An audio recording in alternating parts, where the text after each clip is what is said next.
안녕하세요. 사연 판결 TV입니다. 오늘 여러분께 들려드릴 사연은 대한민국 며느리 잔혹사의 끝판왕이라 불릴 만한 충격적인 이야기입니다. 서울시 강서구에 거주하시는 70대 시청자께서 보내주신 피눈물의 기록입니다. 며느리를 믿었습니다. 아니, 며느리란 이름을 가진 악마를 믿었습니다. 관리비 서류라며 도장을 찍어달라기에 아무 의심 없이 찍어줬습니다. 그게 3억 원 대출 서류였습니다. 가족을 믿었던 순수한 마음이 3억 원의 빚 폭탄과 남편의 냉대로 돌아왔습니다. 여러분이라면 이 며느리에게 어떤 판결을 내리시겠습니까? 지금부터 그 충격적인 이야기를 시작합니다. 2024년 9월 15일 일요일 아침 72세 박순자는 우편물을 확인했다. 대출금 연체 안내 순자의 손이 떨렸다. 3억? 내가 대출을? 은행 직원과의 통화에서 청천벽력 같은 소리를 들었다. 고객님, 2024년 7월 20일에 신용대출 3억 원 실행되셨습니다. 본인 확인 절차를 거쳐 인감증명서와 신분증 사본도 제출하셨습니다. 순자는 머릿속이 하얘졌다.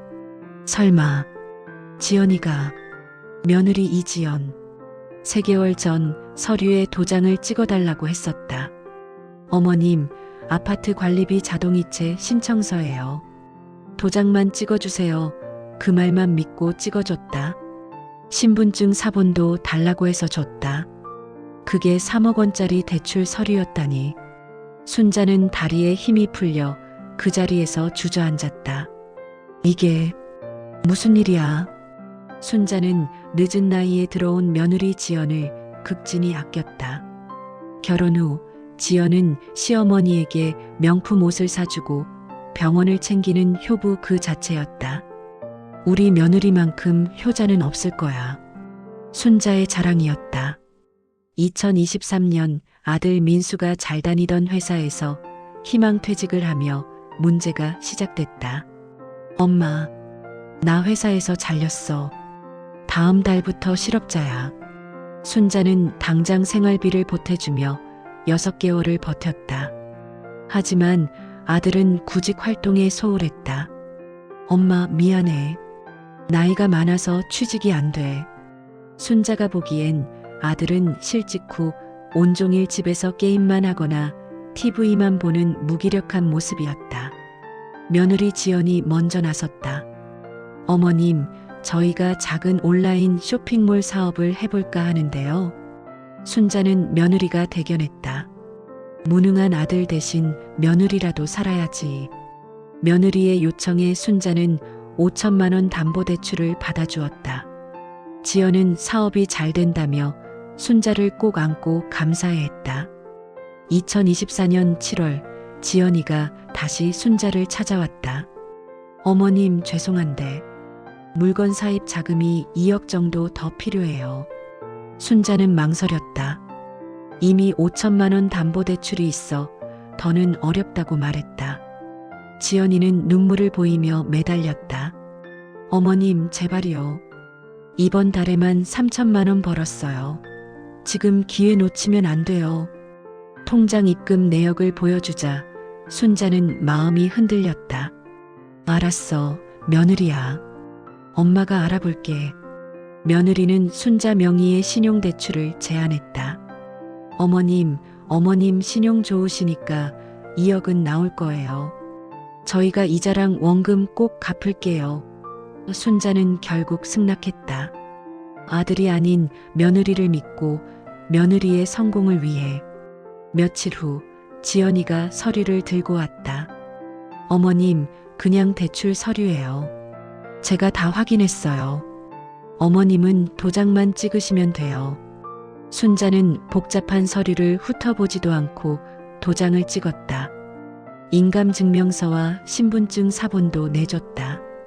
이때 아들 민수 역시 그 자리에 있었지만 엄마 지연이가 시키는 대로만 하면 되라고 한마디 했을 뿐 서류 확인은 전혀 하지 않았다. 2024년 7월 20일 순자 명의의 계좌에 3억 원이 입금됐다. 지연이는 그날 바로 3억 원 전액을 인출했다. 그리고 일주일 후 지연이의 연락이 끊겼다. 아들 민수도 전화를 받지 않았다. 불안해진 순자가 아들 집으로 찾아갔다. 관리사무소 직원에게 들은 충격적인 사실. 백이동 305요? 일주일 전에 이사 나가셨어요. 짐 다 빼고 나갔는데요. 순자는 머리가 멍해졌다. 이사를? 나한테 아무 말도 없이? 순자는 겨우 아들과 통화했다. 엄마, 나 지연이랑 이혼했어. 이혼? 대체 무슨 일이야? 지연이가 갑자기 이혼 서류를 내밀더니 짐 싸서 나갔어. 연락도 안 돼. 순자는 패닉 상태가 됐다. 그리고 2주 후 3억 대출금 연체 안내서가 도착했다. 순자는 은행으로 달려갔다. 나는 이게 대출인 줄 몰랐어요. 며느리가 속였어요. 은행 직원은 냉정하게 말했다. 고객님, 고객님의 인감도장, 인감증명서, 신분증 사본이 모두 제출됐습니다. 법적으로 고객님이 대출을 받으신 겁니다. 월 상환액 615만 원. 순자 부부의 연금을 합쳐도 감당할 수 없는 금액이었다. 경찰에 신고했지만 경찰은 고개를 저었다. 할머니께서 직접 도장을 찍으셨기 때문에 사기죄 성립이 어렵습니다. 며느리를 믿었다는 것만으로는 입증이 어렵습니다.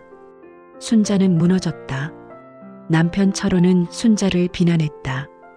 당신이 어떻게 그런 걸 확인도 안 하고 우리 노후 자금이 얼마인 줄 아는데. 나는 당신이 원망스러워. 순자와 철호는 밤새 다투고 절망했다. 순자는 아들 민수에게 사실을 말했다. 민수는 충격받았다. 엄마, 그런 사업 같은 거 없어? 지연이가 거짓말한 거야. 그럼 그 돈은? 모르겠어. 지연이가 다 가져간 거지. 나도 지연이한테 속은 거야, 엄마. 순자는 아들의 무능함과 무책임함에 더 큰 절망을 느꼈다.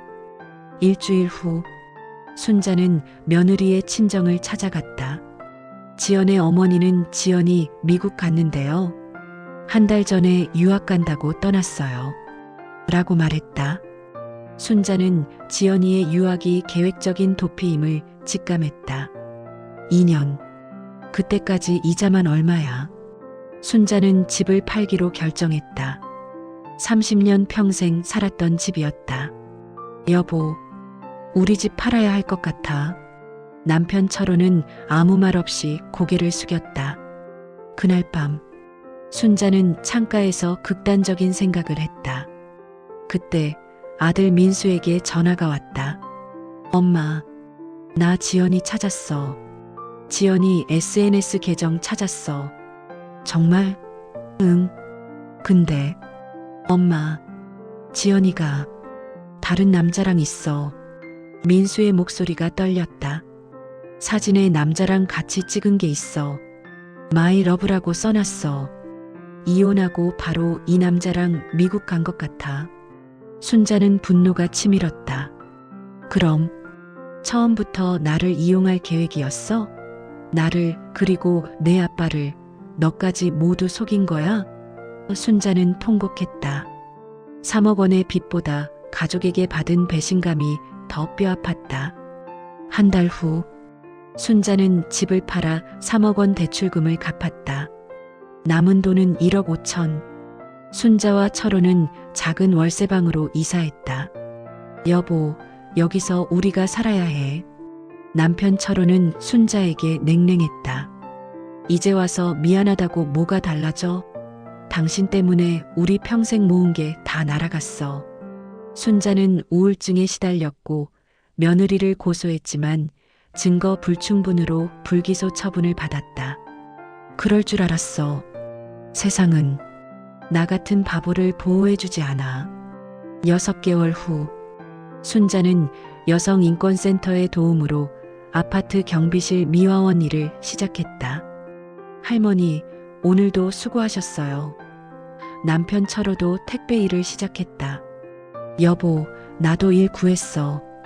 우리 같이 힘내자. 부부는 다시 손을 잡았다. 아들 민수도 취직했다. 엄마 미안해. 내 월급으로 조금씩 갚을게. 순자는 눈물이 났다. 늦었지만 내 아들은 착한 아이야. 2년 후 빚의 절반을 갚았다. 며느리 지연은 여전히 연락 두절. 순자는 자신의 삶을 살기로 했다. 나는 나를 위해 살 거야. 여러분, 오늘 사연 어떻게 생각하십니까? 가족을 믿고 도장을 찍어준 72세 시어머니 박순자. 시어머니를 기망하여 3억을 들고 내연남과 도피한 며느리 이지연. 아내의 사기를 방조하고 실직 후 무능하게 대처한 아들 김민수. 여러분의 판결을 댓글로 남겨주세요. A 며느리 이지연 처벌해야 한다. 마이너스 명백한 사기, 폐륜이다. B 시어머니도 책임 있다. 마이너스 확인도 안 하고 도장 찍은 건 무책임하다. C 아들 김민수 책임이 가장 크다. 마이너스 무능하게 방조하고 엄마에게 빚을 지게 만들었다. D 남편 김철호가 잘못했다. 마이너스 아내를 원망만 하고 심리적 폭력을 가했다.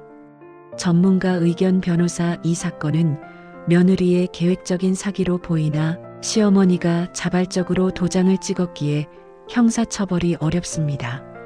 하지만 민사소송을 통해 며느리에게 3억 원 및 이자 전액을 청구해야 합니다. 아들의 방조 책임에 대한 도덕적 비난은 피할 수 없을 것입니다. 모든 분들께 드리는 경고, 가족이라도 금전거래는 계약입니다. 도장 찍기 전 반드시 서류를 꼼꼼히 읽고 은행 직원과 직접 상의하십시오. 급하게 서두르는 건 99% 사기입니다. 오늘 사연은 여기까지입니다. 여러분, 가족이라는 이름의 덫을 조심하세요. 시청해주셔서 감사합니다. 구독과 좋아요, 알림 설정 부탁드립니다. 다음 사연도 기대해주세요. 사연 판결 TV였습니다.